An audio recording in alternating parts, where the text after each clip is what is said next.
Gentlelady yields back. The gentleman from Georgia, Mr. Hice, is now recognized. Mr. Hice. Thank you, Madam Chair. I, along with many others, have consistently and forcefully condemned political violence by anyone of any kind, whether it happens here in the United States Capitol or anywhere else across our country. Law and order is critical for us to preserve a peaceful republic, and anyone breaking our laws should be held accountable. This is what we refer to as equal justice for all. Beginning under President Trump, the FBI and the Department of Justice worked hard, tirelessly, to investigate and prosecute those who were involved in criminal behavior and violence here at the Capitol on January 6th, as well they should have. But I'm troubled that reportedly dozens of individuals from the January 6th riots have been held without bond in solitary confinement for up to 23 hours a day. Even Senator Elizabeth Warren has said that solitary confinement is a form of punishment that is cruel and psychologically damaging. She went on and said that in relation to those involved in January 6th, that we're talking about people who haven't been convicted of anything yet. Even the ACLU expressed similar concerns, saying that solitary confinement is torture.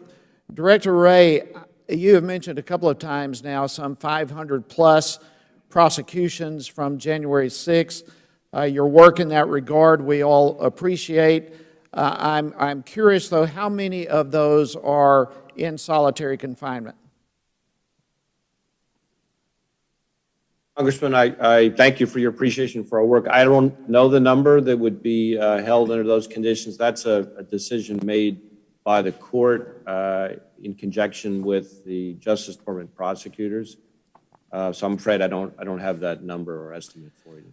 So you have no idea how many are in solitary confinement. This is something that's being pretty well reported. I would think you would have some degree of knowledge and information. You're saying you don't know. I don't keep up on the terms of confinement or detention. Would you consider it standard operating procedure to hold Americans who have yet to stand trial to be held in solitary confinement? I'm not sure I could say one way or the other on that. Certainly there are plenty of situations where that occurs. So it would have to depend on the circumstances of the particular case, and I do want to be very careful not to be commenting. Well, there's a great deal of concern with this. Let me move on. I started by early talking about equal justice for all. Last summer, our nation was rocked by months of violence all across our country following the death of George Floyd. In fact, from May 26 to June 8th last year, Black Lives Matter and Antifa riots caused over $2 billion in property damage. It's estimated here at the Capitol, it was on January 6th, somewhere in the neighborhood of $1.5 million. The Major Cities Chiefs Association said that during the 10 weeks following George Floyd's death, there were 574 riots, declared riots, with violence and other criminal activity. That's 57 per week. Americans lost their lives. There were severe injuries, including over 2,000 law enforcement. And yet the Democratic Party to this day has yet to even hold a single hearing on the BLM and Antifa riots. It's stunning to me. Many of my Democratic colleagues pretend that the chaos never happened. Others promoted, actually, and encouraged it. And frankly, the left, along with the allies of the liberal media, pushed a false narrative that these were somehow peaceful protests, while we watched burned police stations, besieged courthouses, looted businesses, assaulted police officers, and on and on and on. And I'm concerned, Director Wray, that we are, all that somehow is resulting in a less than aggressive investigation, prosecution, and sentencing on the federal level. So I'm curious, how many individuals has the FBI investigated and or arrested regarding the riots that we all watched across our country last summer?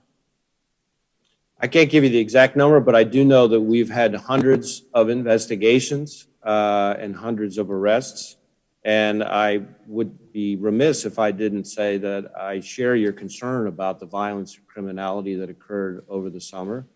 It was extremely serious activity. We used all the tools in our toolbox to pursue our joint terrorism task forces, treating it as a form of domestic terrorism as well. And in fact, last year, we had more anarchist violent extremist arrests than we'd had in the prior 3 years combined. So we at the FBI are taking both forms of domestic terrorism extremely seriously, and I appreciate your interest. Are you aware of any of those individuals being in solitary confinement?